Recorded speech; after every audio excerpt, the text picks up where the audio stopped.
বন্ধুরা, আপনারা সবাই কেমন আছেন? আজকে আমাদের রেসিপি দুধ পাকন পিঠা। সঙ্গে থাকুন দেখার জন্য। শীতকালেই একমাত্র আমরা পিঠে পুলিটা উপভোগ করতে পারি। মা মাসিদের সেই হাতে বানানো দুধ পাকন পিঠা আজকে আমি আপনাদের সামনে পরিবেশন করছি। আমার এই রেসিপিটা আপনাদের যদি ভালো লেগে থাকে, লাইক, শেয়ার, কমেন্ট আর সাবস্ক্রাইব করতে ভুলবেন না আমার চ্যানেলটা। খেতে এটা এতটাই ভালো হয়েছে, মুখে দিলেই মিলিয়ে যাচ্ছে। শক্ত হবে না, আমি যেভাবে করেছি ঠিক সেইভাবে করবেন, ভীষণ ভালো হবে। কড়াইতে গরম জল বসিয়ে দিচ্ছি।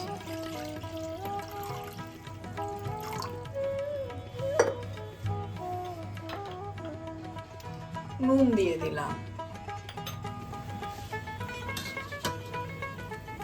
এদিকে জলটা আমাদের ফুটতে শুরু করে দিয়েছে, তাতে আমি কিছুটা তেল দিয়ে দেবো।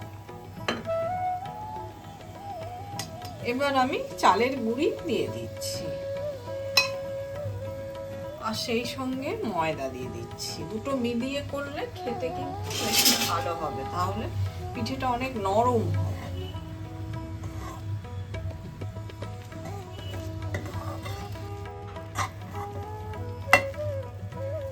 খুব ভালোভাবে মাখানো হয়ে গেছে।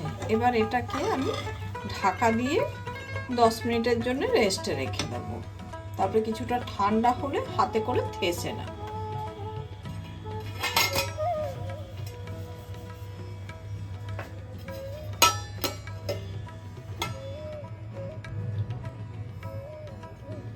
এবার আমি কড়াইয়ের ঢাকাটা খুলে দিলাম, দিয়ে ভালোভাবে থেসে নেব ডোটাকে।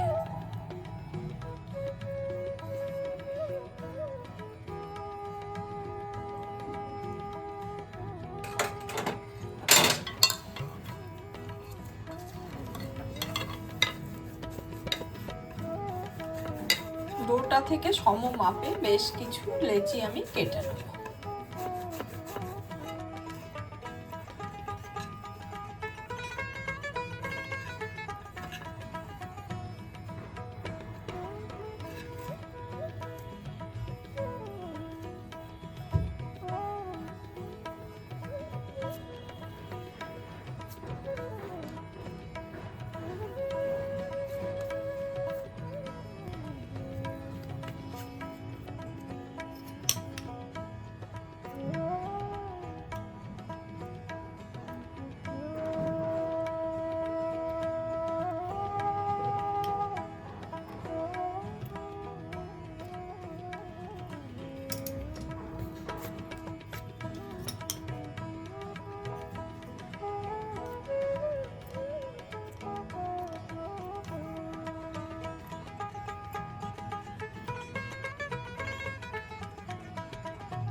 এদিকে পাকন পিঠাগুলো আমার হাতে করে ডিজাইন করা হয়ে গেছে। এদিকে কড়াইতে তেল গরম বসিয়ে দিয়েছি। খুব হাই ফ্লেমে কিন্তু ভাজবো না, আমি একসঙ্গে 4টে করে ভাজছি। পিঠাগুলোকে এপিট ওপিট উল্টে লাল করে ভাজতে হবে। এদিকে পিঠাগুলো আমার লাল করে ভাজা হয়ে গেছে, আমি তুলে নিচ্ছি।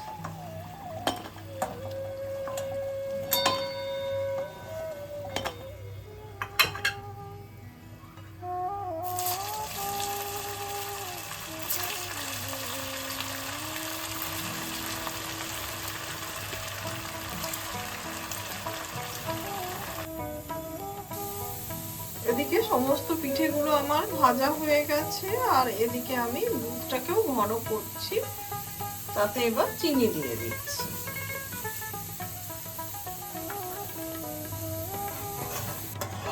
এদিকে দুধটা আমাদের ঘন হয়ে গেছে। এবার ভেজে রাখা পিঠেগুলো দিয়ে দিচ্ছি।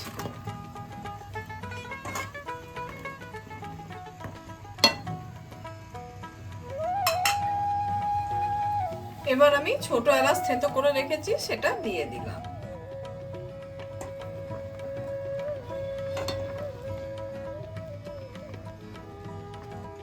আর কিছু সময় ফুটিয়ে এটা আমি নিভিয়ে দেবো। দুধ পাকন পিঠার এই রেসিপিটা যদি ভালো লেগে থাকে লাইক, শেয়ার, কমেন্ট আর সাবস্ক্রাইব করতে ভুলবেন না আমার চ্যানেলটা। এটা আমার প্রায় হয়েই এসেছে।